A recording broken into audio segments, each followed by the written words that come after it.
عليكم ورحمة الله. إن الحمد لله نحمده ونستعينه ونستغفره ونؤمن به ونتوكل عليه ونعوذ بالله من شرور أنفسنا ومن سيئات أعمالنا من يهده الله فلا مضل له ومن يضلله فلا هادي له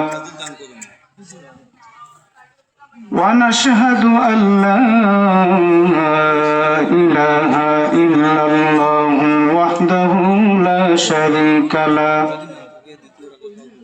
ونشهد أن سيدنا وحبيبنا وحبيب ربنا وأولانا ومولانا محمدا عبده ورسوله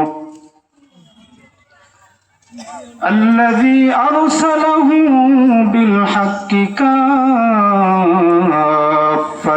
للناس بشيرا ونذيرا وداعيا إلى الله بإذنه وسراجا وقمرا منيرا. أعوذ بالله من الشيطان الرجيم. بسم الله الرحمن الرحيم.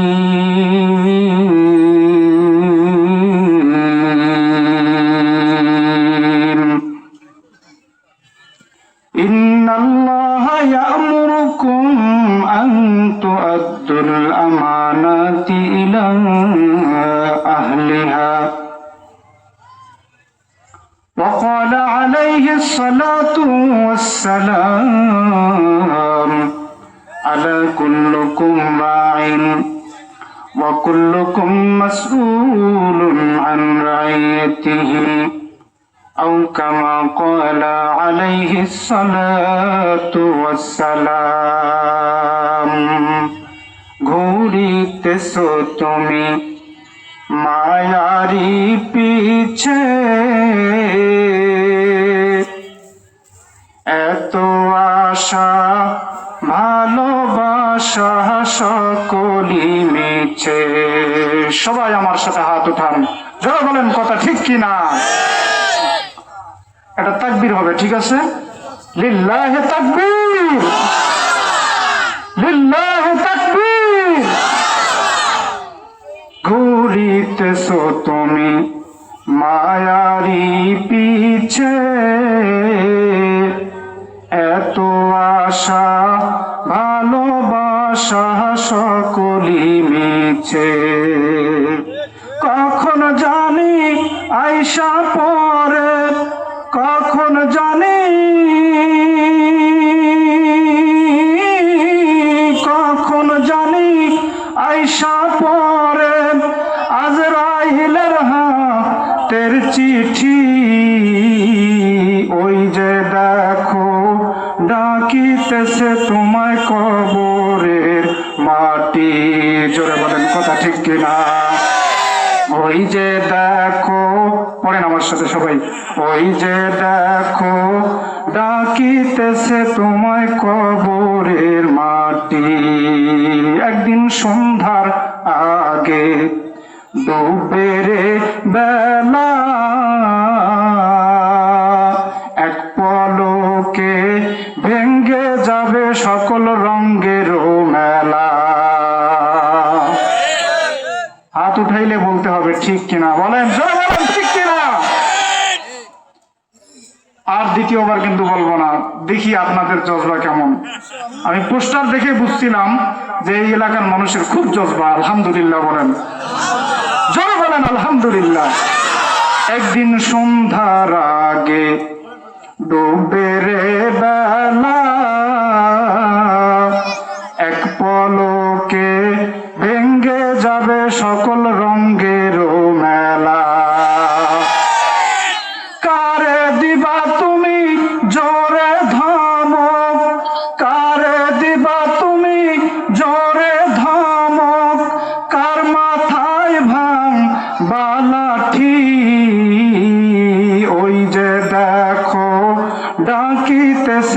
তোমায় কবরের মাটি। জোরে বলেন ওই যে দেখো ডাকিতেছে তোমায় কবরের মাটি। খবর পাইয়া আসবে আত্মীয় স্বজন, তোমারই পাশেতে বসে করবে রে ক্রন্দন। সাজাবে তোমায় মনেরই মতন, সাজাবে তোমায়, সাজাবে তোমায় মনেরই মতন, কি সুন্দর পরিপাটি। ওই যে দেখো ডাকিতেছে তোমায় কবরের মাটি। বলেন ওই যে দেখো,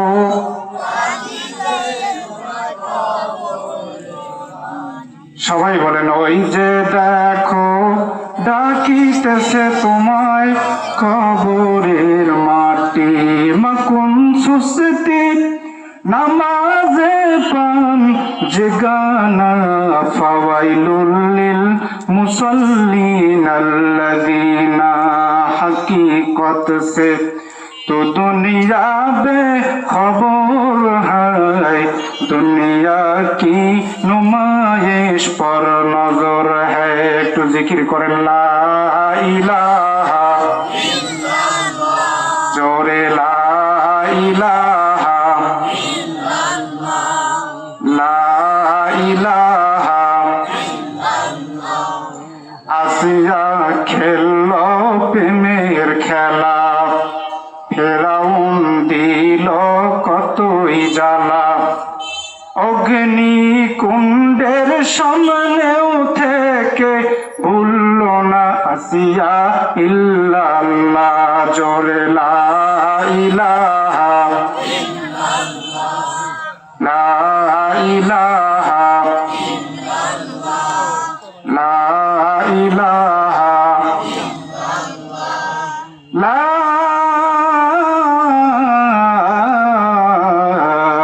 ইলাহা ইল্লাল্লাহু মুহাম্মাদুর রাসূলুল্লাহ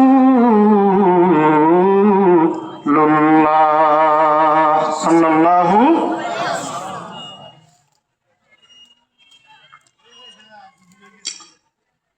দারুল কোরআন হাফিজিয়া মাদ্রাসা হাফিজ ছাত্রদের পাগড়ি প্রদান উপলক্ষে আজকের এই তাফসীরুল কোরআন মাহফিলের উপস্থিত আছেন মোহতারাম সদর মোহতারাম সভাপতি, প্রধান অতিথি, প্রধান মেহমান, দ্বিতীয় মেহমান সহ আমার সামনে বসা আছেন দূর দূরান্ত থেকে আগত আল্লাহ পাকের আশিকিন জাকিরিন নবী প্রেমিক খাঁটি আল্লাহ পাকের বান্দাগণ, পর্দার আড়ালে বসা আছেন আবেদা সালেহা কানেতা আমার শ্রদ্ধেয়া মা ও বোনেরা। চলুন সর্বপ্রথম আমরা সেই মহান মালিকের দরবারে কৃতজ্ঞতা প্রকাশ করি যে আল্লাহ পাক কোটি কোটি মানুষের ভিড় থেকে আমাদেরকে ভালোবেসে মহব্বত করে যাচাই বাছাই করে কোরআনের মাহফিলে, তাফসীরের মাহফিলে, উলামায়ে কেরামের মজলিসে, জান্নাতের টুকরো বাগানে আসবার বসবার তৌফিক দিলেন এবং কিছু দিনী কথা বলা ও শোনার তৌফিক দিলেন। এই জন্য উচ্চ আওয়াজে কণ্ঠ উজাড় করে আল্লাহকে খুশি করার নিয়তে সবাই জোরে বলি আলহামদুলিল্লাহ। হয় নাই যুবকরা আরো জোরে আওয়াজ দিয়ে জোরে বলেন আলহামদুলিল্লাহ। মোহতারাম হাজিরিন, আমি আপনাদের সামনে আল্লাহ পাকের কোরআনুল কারীমের 6666টি আয়াত থেকে একটা আয়াতের অংশ বিশেষ তেলাওয়াত করেছি এবং প্রিয় নবী মুহাম্মদুর রাসূলুল্লাহ বলেন সাল্লাল্লাহু আলাইহি ওয়াসাল্লামের হাদিসে মুবারাকা থেকে একটা হাদিস শরীফ পাঠ করেছি। আমার আজকের বিষয়বস্তু হচ্ছে, আলোচনার বিষয়বস্তু হচ্ছে সময় খুব কম, খুব মনোযোগ দিয়ে আমরা শুনবো। আপনারা রাজি আছেন? জোরে বলেন, আপনারা রাজি আছেন? ইনশাআল্লাহ। আমার আজকের আলোচনার বিষয়বস্তু হচ্ছে যে আয়াত আমি তেলাওয়াত করতে, এই আয়াতের বিষয়বস্তু হচ্ছে আমানত। জোরে বলেন কি? সবাই আওয়াজ দিয়ে জোরে বলেন কি? আমানত। আমানত, আমানত কি জিনিস?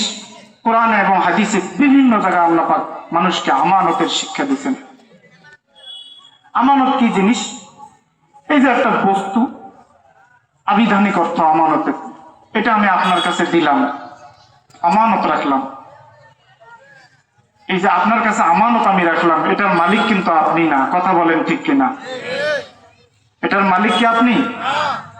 যেমনি ইচ্ছা তেমনি ব্যবহার করতে পারবেন না, মালিকের ইচ্ছা মতো ব্যবহার করতে হবে? বলেন। তাহলে এক নম্বর কথা হলো, যে জিনিসটা আপনার কাছে আমি আমানত রাখলাম, এক নম্বরে এই জিনিসের মালিক আপনি নন। দুই নম্বর হলো এই জিনিস ব্যবহারের ব্যাপারে আপনার মাতব্বরি চলবে না, মালিকের ইচ্ছা মতো আপনাকে ব্যবহার করতে হবে। তিন নম্বর কথা হলো, এই জিনিস মালিক যখনই ফেরত চাবে, 1 সেকেন্ড দেরি করা যাবে না, সাথে সাথে ফেরত দিতে হবে। কথা বলেন ঠিক কিনা? এর নাম হচ্ছে আমানত। এবার আপনাদেরকে প্রশ্ন করি ভাই, আমরা যে এই 3.5 হাত বডি দিয়ে আল্লাহ পাক আমাদেরকে যে মানুষ বানাইছেন, এই বডিটা কে দান করছেন বলেন? আল্লাহর নাম এত আওয়াজ দিয়ে হলে তো বেদিন কাফেররা তো পালাবে না, খ্রিস্টান মিশনারি তো আমাদের দেশ থেকে পালাবে না। আল্লাহু আকবারের আওয়াজ, যেদিন মুসলমান সিংহের গর্জন ভুলে শিয়ালের গর্জন ধরেছে, সেদিন থেকে খ্রিস্টান মিশনারি এই বাংলাদেশে ঢুকেছে। কথা বলেন ঠিক কিনা? মুসলমান যদি আবার খালিদ বিন ওয়ালিদের আওয়াজ, সিংহের গর্জন, আল্লাহু আকবারের গর্জন যদি আবার শুরু করে, খ্রিস্টান মিশনারি সহ বেদিন কাফের বেঈমানেরা বাংলার জমিন থেকে আবার ভারতে পালিয়ে যেতে বাধ্য হবে। কথা বলেন ঠিক কিনা?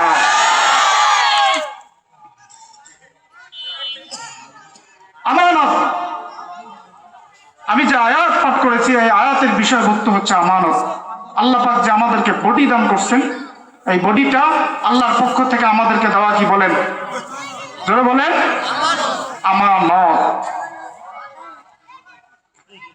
আল্লাহ পাক রব্বুল আলামিন এই 3.5 হাত বডির মধ্যে যদি আমরা তাকাই, সর্বপ্রথম দেখবেন যে আমাদের দুটো পা আছে। আছে না নাই? এই পা দুটো আল্লাহর পক্ষ থেকে আমানত। আরো উপরে উঠবেন দুটো হাত, আল্লাহর পক্ষ থেকে দেওয়া আমাদের কাছে কি? আমানত। আরো উপরে উঠবেন দুটো ঠোঁট, আল্লাহর পক্ষ থেকে দেওয়া কি? আমানত। নাক, চোখ, মাথা, এমনকি আমাদের মস্তিষ্কের ভিতরে, আমাদের মাথার ভিতরে মস্তিষ্ক, মেধা, এটাও আল্লাহ পাকের পক্ষ থেকে দেওয়া। কি? জোরে বলেন, আমানত।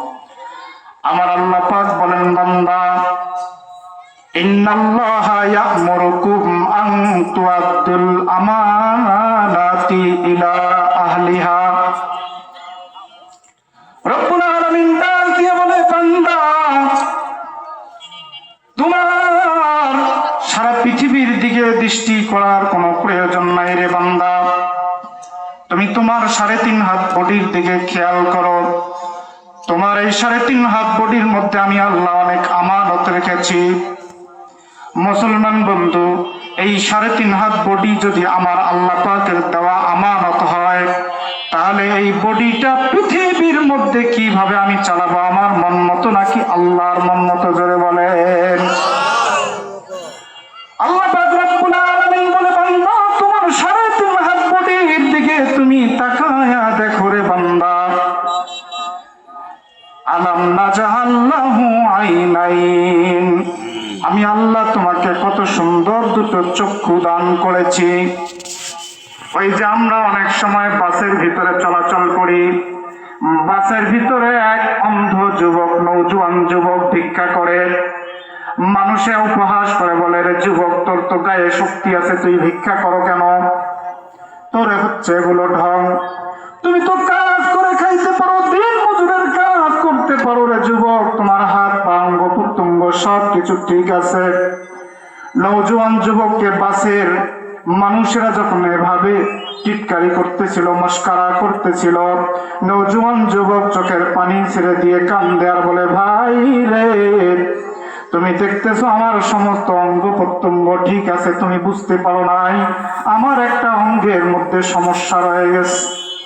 কোন এক দুর্ঘটনার কারণে আমার চোখের দৃষ্টি বন্ধ হয়ে যায়। আমি চিকিৎসা করার জন্য ডাক্তারের কাছে যাই, বিভিন্ন ডাক্তারের প্রেসক্রিপশন নিয়ে ওষুধ খাইতে থাকি। শেষ পর্যন্ত ডাক্তাররা আমাকে বলে, তোমার এই দেশে চিকিৎসা হবে না, তোমাকে বিদেশে যাইতে হবে। আমি নিজের ভিটা বাড়ি সব কিছু বিক্রি করে রে বন্ধু বিদেশের মাটিতে যাই আমার চোখের চিকিৎসা করার জন্য। ডাক্তাররা পরীক্ষা নিরীক্ষা করার পরে আমাকে জানায় দেয়, বন্ধু রে, তোমার চোখের অপারেশন যদি সারা দুনিয়ার ডাক্তার মিলে করা হয়, তোমার চোখ কোনোদিন ভালো হবে না, কারণ তোমার চোখের কুদরতি ওই জিনিসটা হারিয়ে গেছে, যে জিনিসটা ওই আসমানের মালিক আল্লাহ ছাড়া কেউ দিতে পারে না। জোরে বলেন সুবহানাল্লাহ। কে বা দিল দিবারাত্রি দক্ষিণা হিমেল বায়ু, কোথা হতে পেলি রে তুই তোর জীবনের আয়ু রে, তোর জীবনের আয়ু। জোরে বলেন কথা ঠিক কিনা? মাঠের পরে কে বিছাইল সবুজ শ্যামল ছবি, সকালবেলা কে উঠায় রে আবিরাঙ্গা রবি রে, আবিরাঙ্গা রবি। কে দিল তোর মুখের হাসি, কে দিল তোর মুখের হাসি, এতই মধুর কথা কেমনে রে তুই বুঝতে পারিস আপন জনের ব্যথা রে, আপন জনের ব্যথা। জোরে বলেন ঠিক কিনা? বলেন, মানুষ যখন আপন জন কোনো ব্যথায় ব্যথিত হয়, আপন জন টের পায় কিনা? বিদেশেতে যদি কারো সন্তান মারা যায়, পশু পাখি না জানিতে আগে জানে তার মায়ের রে, আগে জানে মায়। কে দিল তোর মুখের হাসি, এতই মধুর কথা কেমনে রে তুই বুঝতে পারিস আপন জনের ব্যথা। পাখির কণ্ঠে কে দিল রে, পাখির কণ্ঠে কে দিল রে মিষ্টি মধুর গান,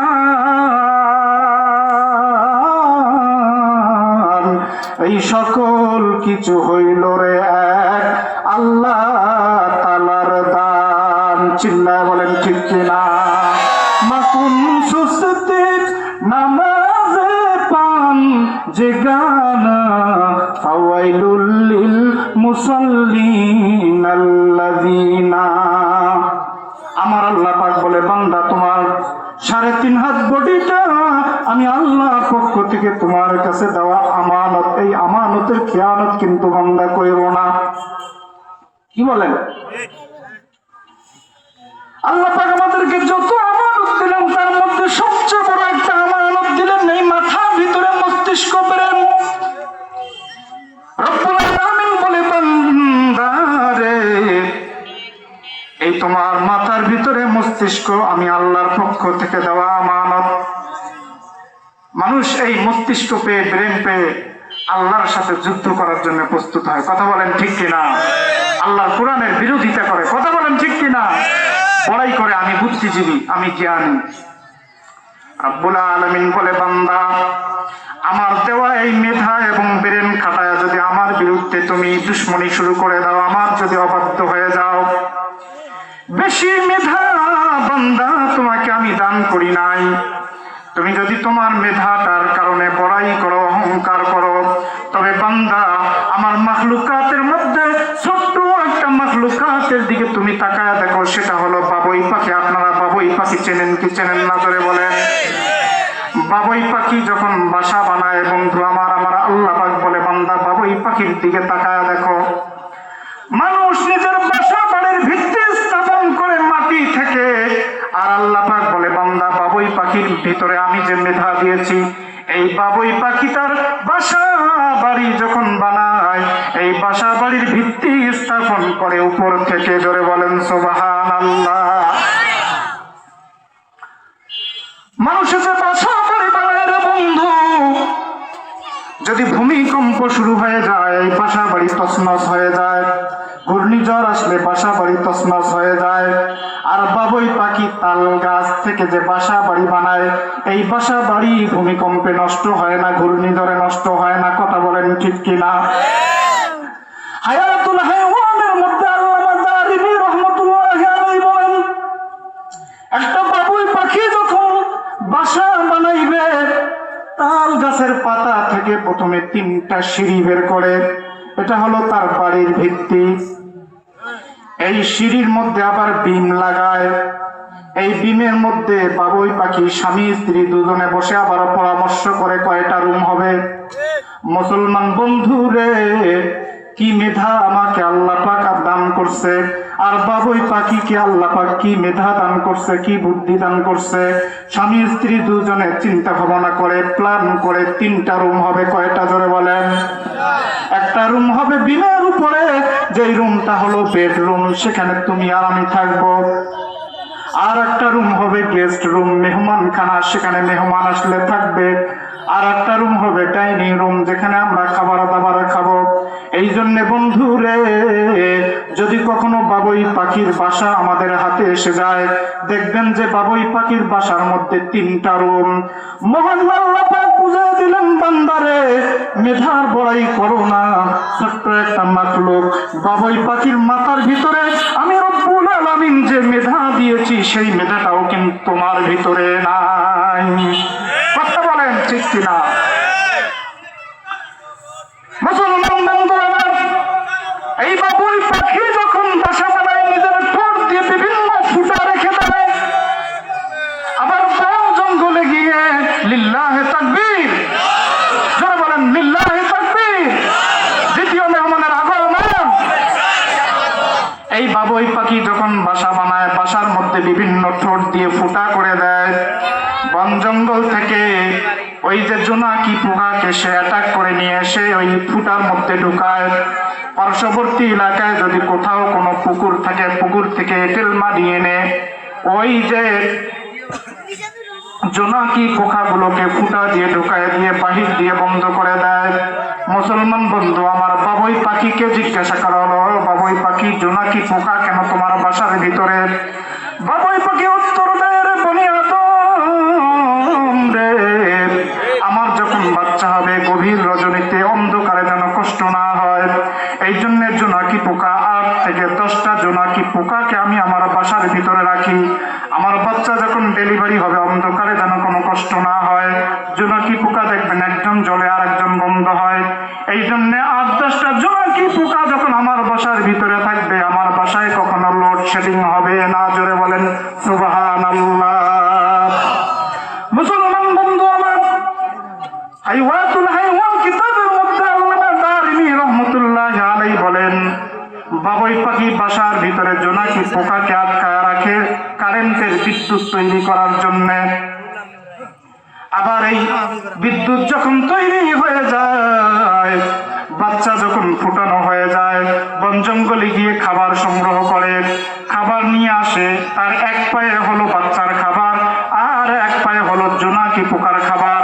আল্লামা দারিমি হায়াতুল হাইওয়ানের মধ্যে জানায়া দেয়, জোনাকি পোকা এক পায়ে নিজের বাচ্চার জন্য খাদ্য সংগ্রহ করে রে বন্ধু, আর এক পায়ে ওই জোনাকি পোকা যাকে ঘরের ভিতরে আটকায় রাখছে, ওই আটকায় রাখা জোনাকি পোকার জন্য খাদ্য সংগ্রহ করে।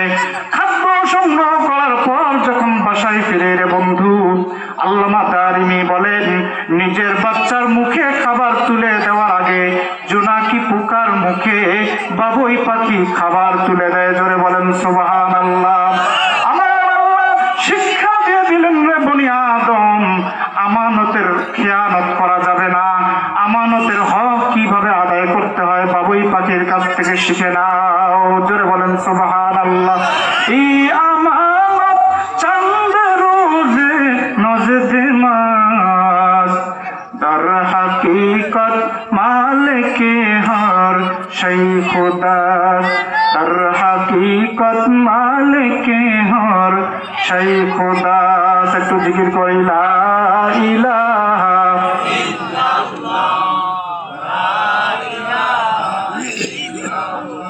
জোরে লা ইলাহা, জোরে লা ইলাহা, লা ইলাহা ইল্লাল্লাহু মুহাম্মাদুর রাসূলুল্লাহ সাল্লাল্লাহু আলাইহি ওয়াসাল্লাম। মোহতারাম হাজিরিন, সবাই আমার জন্য দোয়া করবেন। দ্বিতীয় মেহমান চলে আসছে। যদি সময় থাকতো কিছু বলার তৌফিক যদি থাকতো ইনশাআল্লাহ বলতাম। আল্লাহ যদি আগামীতে কখনো সাক্ষাৎ হওয়ার তৌফিক দেয়, ইনশাআল্লাহ বলা হবে। আল্লাহ এই কথাগুলোর উপরে আমাদের সবাইকে আমল করার জন্য তৌফিক দান করেন। সবাই বলি আল্লাহুম্মা আমিন। এত তাড়াতাড়ি শেষ করে দিলেন।